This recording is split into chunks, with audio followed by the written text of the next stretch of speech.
Hello, world, and welcome back to another episode from Beyond the Matrix. My name is Sarah, and today we're going to be looking at Venus because it's Venus's day. And what's really interesting about this particular Friday is that Venus has just moved into the sign of her exaltation, which is Pisces. So when a planet is exalted, it's able to function at its highest expression. And for Venus, it's in this double-bodied water sign, the temple, the yin temple of Jupiter. And Venus here is going to lean more into Piscean beauty, which is going to be things like spirituality and the pursuit of the truth. So with spirituality, it's going to be compassion for others, empathy for others, and Venusian themes and how they relate to this spiritual realm. So what I'd like to do is go ahead and read from Brennan's Hellenistic Astrology, the study of fate and fortune, about Venus and what the ancients thought of Venus. And so this is written according to Vettius Valens, who's an ancient astrologer. And so it says, Venus, Aphrodite, the light bringer. Venus is desire and love and signifies mother and nurse.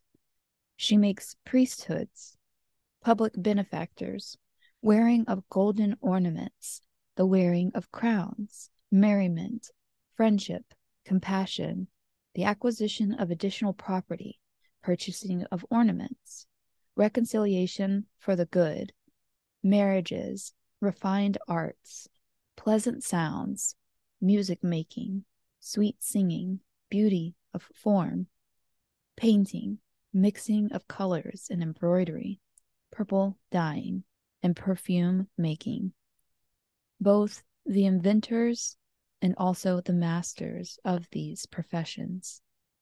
Artistic or commercial works involving emeralds and precious stones, ivory working, and those who spin gold thread, decorate with gold, hair cutters, those who are fond of cleanliness and play, she brings to pass within its own bounds or degrees of the zodiacal signs.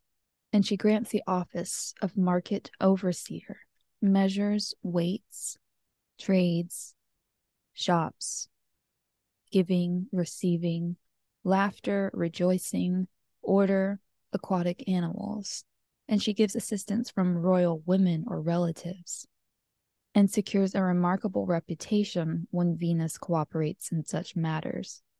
Of parts of the body, she rules the neck, face, lips, nose, and the front parts, from the foot to the head, the parts of intercourse.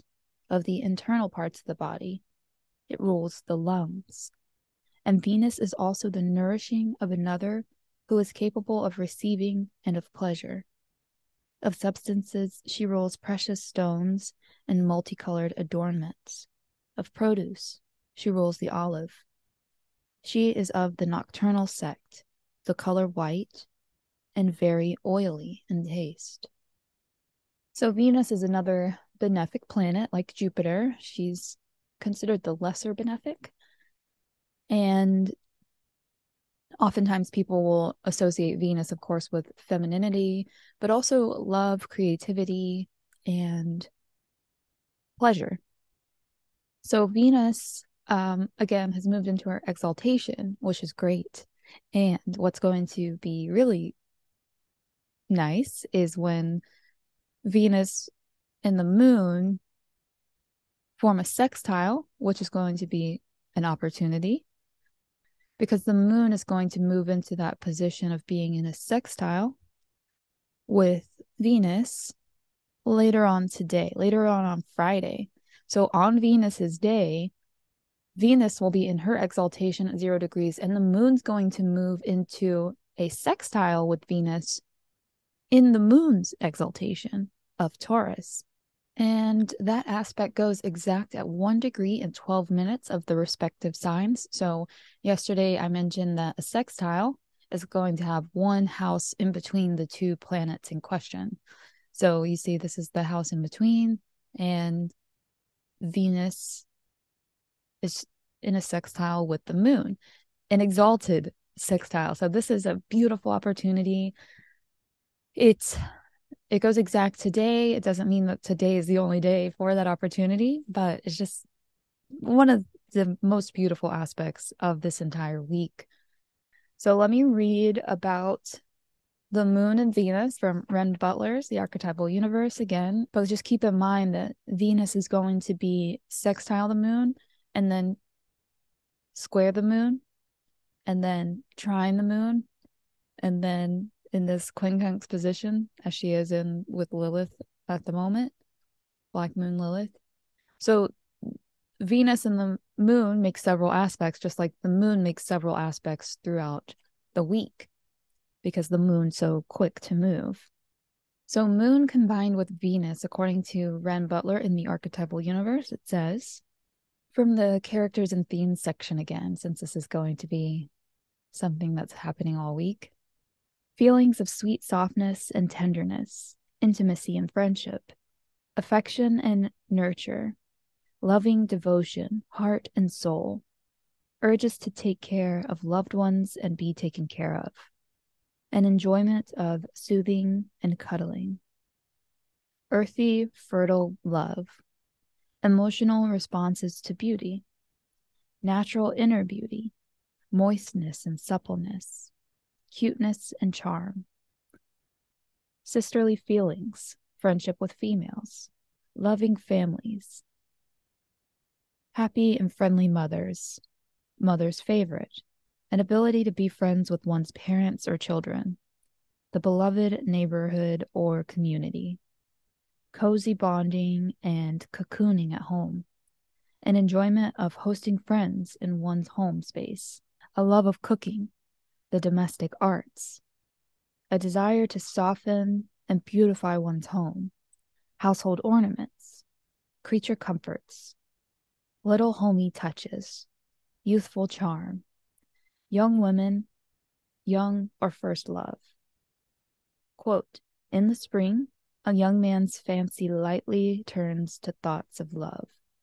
Tennyson. Tender yearning, the honeymoon.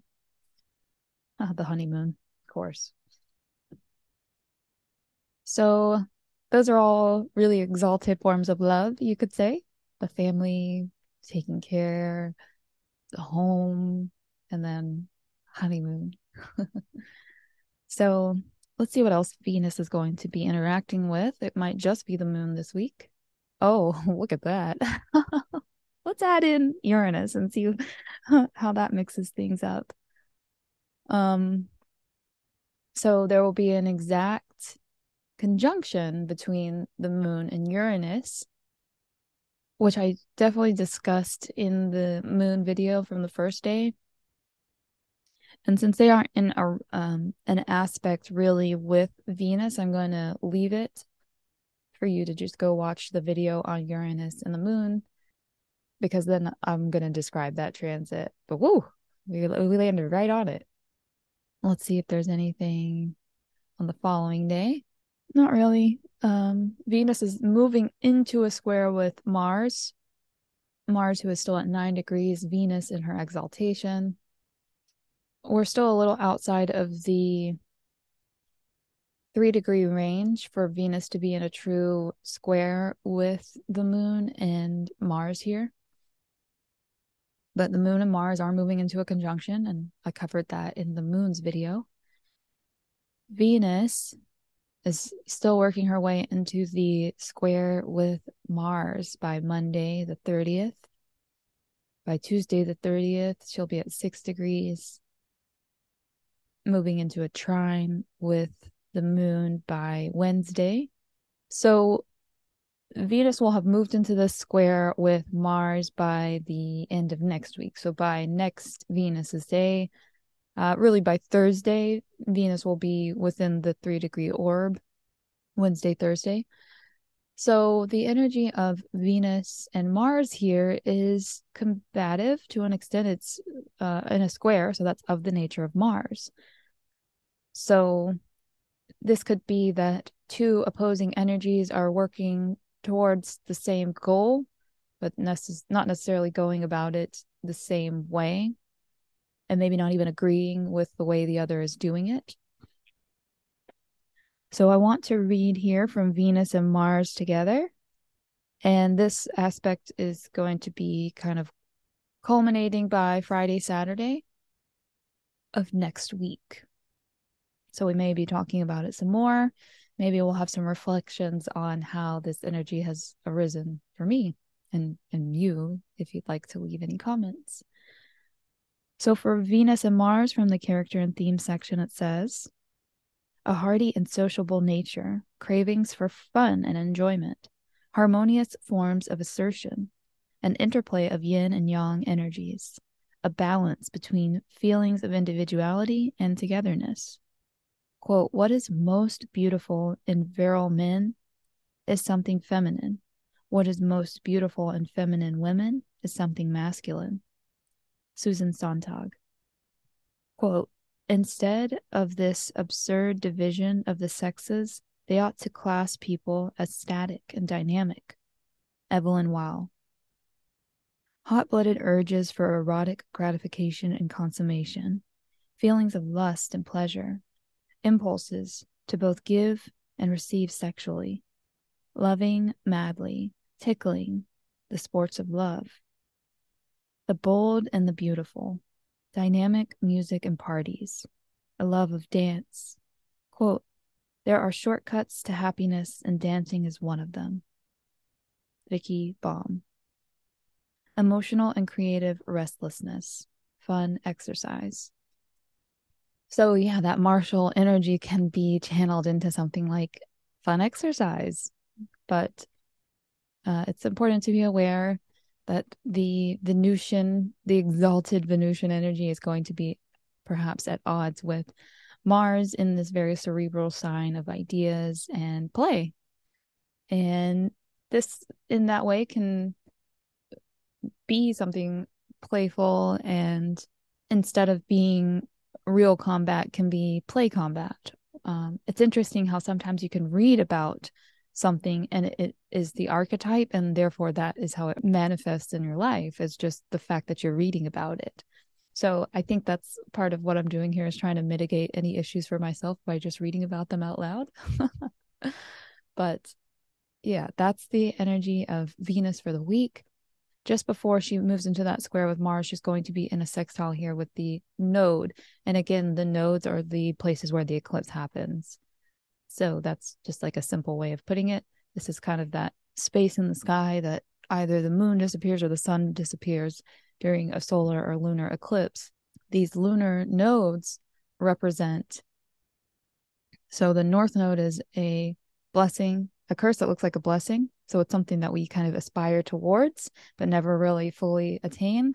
And then the trine here to the south node, which is a blessing that looks like a curse. So it's something that we're kind of running away from, even though it's actually to our benefit to turn around and face the thing. Again, trines are effortless. It seems like everything falls into place, where with the north node here, with the sextile, there's an opportunity. So, of course, there's always two ways, well, much more than two ways, but there's always different ways that we can go about addressing a situation, addressing a conflict. And perhaps here the the advice is there's an opportunity in moving towards that North Node, in settling the conflict between Venus and Mars in this way that incorporates an opportunity from a curse that looks like a blessing. But there's also, if kind of no action is taken, you could say, if you just allow the chips to fall into place, then there's still a harmonious aspect here between Venus and a blessing that looks like a curse. Okay, and so that kind of tells you, how sometimes God's greatest gifts are unanswered prayers. This could potentially be that kind of thing. Could be potentially that letting go of some opportunity, letting go of something works to your benefit, or is at least not as bad as it seems. All right, so I'm going to leave it there so that I can get this out on Venus's day. So I hope that you enjoy the rest of your Friday, and I'll be back tomorrow to talk about Saturn for Saturn's day.